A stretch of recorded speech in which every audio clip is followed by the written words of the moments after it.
जगभरामध्ये आज योग दिवस साजरा केला जातो। या निमित्ताने दैनिक पुढारीतर्फे योग मंत्राचं आयोजन करण्यात आलेलं आहे। नवी मुंबईच्या वाशी सिडको एक्झिबिशन इथे हा कार्यक्रम पार पडतोय। या कार्यक्रमाला आमदार गणेश नाईक, बेलापूरचे आमदार मंदा म्हात्रे, महानगरपालिकेचे आयुक्त डॉक्टर कैलास शिंदे, अतिरिक्त आयुक्त सुनील पवार, नवी मुंबई मनपाचे माजी आयुक्त विजय नाहटा, दैनिक पुढारीचे निवासी संपादक शशिकांत सावंत यांची प्रमुख उपस्थिती होती। यावेळेला नादवेणूच्या माध्यमातून राग योगचे प्रकार सादर करण्यात आले।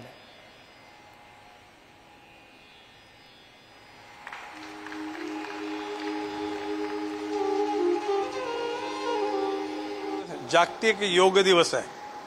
आपल्या देशाचे पंतप्रधान श्री नरेंद्रजी मोदी यांनी युनायटेड नेशन्सच्या संपूर्ण सभागृहामध्ये विविध देशातील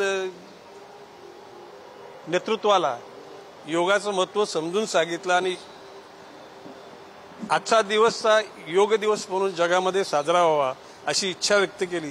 त्या अनुषंगानं ह्या आपल्या देशामध्ये 10वा योग दिवस आपण सर्वजण साजरा करीत आहोत।